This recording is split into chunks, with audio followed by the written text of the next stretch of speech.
Well, we're back for day 2 with Dr. Mary Lynn, and you have written a book, The Fully Lived Life.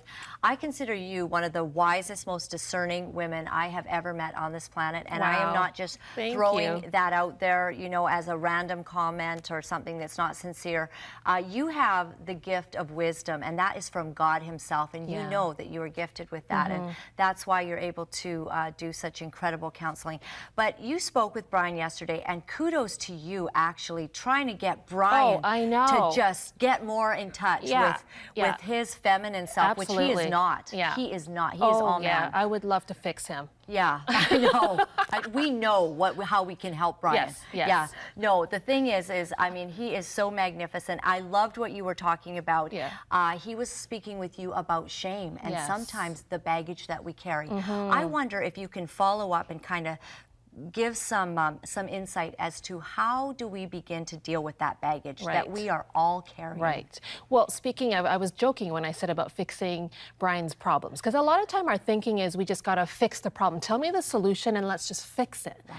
But when it comes to human pain and shame and all that, it's not just a matter of giving them the 5 steps and that's going to lead to freedom. Right. So what I have found in my counseling practice, as well as just in my relationships, that it's so key that grace comes first and then truth. So it's one thing to say you need to do A, B, and C, but if you don't feel that I really accept you and I really care for you and I see you in all of your vulnerability and I still think you're pretty cool, if you can't receive that from me, then you're not going to really receive truth from me. And I believe we have a national problem, and that Right. is that not many of us have very many friends that we are safe with. Absolutely. We don't think will betray us. Right. We don't think will stab us in the back. Right. So when and how do we begin to cultivate safe Right. relationships? We go to church and we're like, yeah, I know, fine. it's the Praise masks. the Lord. We have to wear these masks I'm not all the going time. to let you know that That's I right. just spent the last night sobbing my face out with Right. nobody to call. That's right,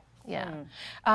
And it's a risk because if we have not experienced safe relationships in our life, it's hard to imagine that they even exist.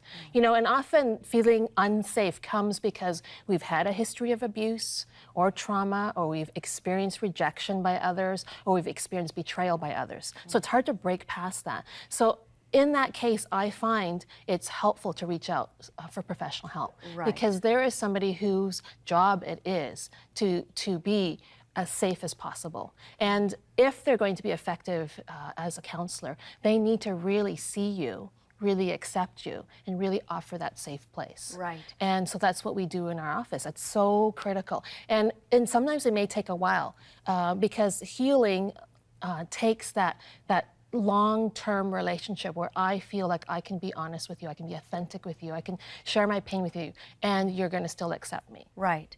So, Mary Lynn, is it possible then that that if we have some friends, we've got some walls up, how do we begin knowing that we can trust and letting the walls down so that we can begin to deal with the long-standing stuff that we're... Right, and it does take discernment. It takes prayer. I mean, God knows your heart. If you were to pray, you know the people in my life, and you know the people who are yet to enter my life. I am longing for that safe relationship.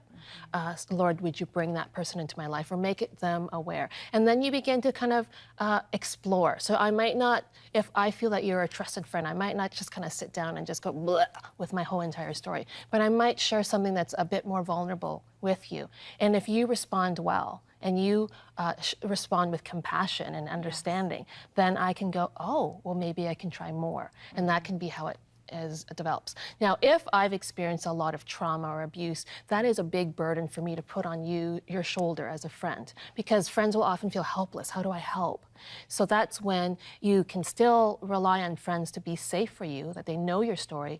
But when you talk about the depth of your pain and your struggles and your shame and all that, that is often best done with somebody who's a professional therapist or counselor or pastor, who can do that for you. Is that embarrassing? Should we feel that that we are somehow not trusting God enough, or that, you know, that we feel we have to go to a professional counselor in the church? Absolutely not. Absolutely not. It's like if there's something wrong with your car, you would go to a mechanic. So why not, if there's something wrong going on with your emotions, or there's something wrong going with your life, you go to a life coach or a life specialist. Right. Right. And that's the thing, is to, if I can be vulnerable with somebody, then that begins to break the hold of shame in my life, because I don't have to hide anymore. I don't have to hide these secrets. I don't have to pretend anymore. Right. So there's a woman out there, and she's saying, I am dealing with exactly what you're talking about. I've made some mistakes, and some stuff has happened, and I don't know that I could tell anybody because maybe I won't be accepted. What would your advice be to them to begin letting the walls down, to form lasting, faithful, intimate, strong, trusting relationships? It would be for that woman to actually seek professional help, or somebody who they know. I mean, safety is such a key part of how we handle our relationships with our clients. And it's not just safety in terms of accepting you, it's the confidentiality aspect. It's the fact that no one needs to even know you're actually coming. So to go to this place where you know they're not going to judge you, and you know they're not going to share your secrets with anyone. You know it's not going anywhere outside of those walls. Right. That creates that beginning sense of safety. And a therapist is also trained to know to go at the gentle pace that the client can handle.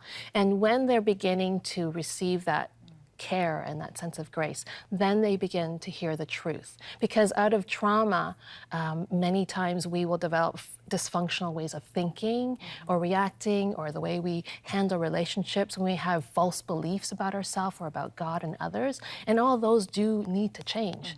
But until I feel accepted by you, it's hard for me to look at the things that need to change in me, because it would just hurt too much. Right. And we as women, we struggle with it, don't we? Yeah. Like just letting somebody else in and knowing it'll be safe. It's really tough. Yeah, and you know, it's a natural defense mechanism. If we've been hurt or abused or experienced trauma, it is actually wise to not let down our walls that easily. It's actually a healthy form of coping. It's when it gets to the point where it's no longer healthy or no longer helping us, because maybe it's preventing us from deep friendships, or that great relationship with the spouse that I want, or the deep relationship with God. That you begin to see those things, then you start to realize, okay, this previous coping mechanism, which is what necessary to get me through a difficult traumatic experience, is now something that I need to learn to break through. So in 30 seconds, that's all we've got left. I'm so sad about that, but is there hope? Can we get past some of the stuff that is really wounding us? Is there hope? Have you seen it? I have seen it time and time and time again. Your show is fantastic for showing it too. God's grace, His capacity for miracles, His capacity to transform lives. I've seen it. I mean, I have a front row seat to see that time and time again. So, yes, I wouldn't do what I did if I didn't believe that there was hope. Thank you, Dr. Mary Lynn. I think that is giving someone at home right now hope. And I appreciate it. Thank you. We'll see you again next time. Absolutely.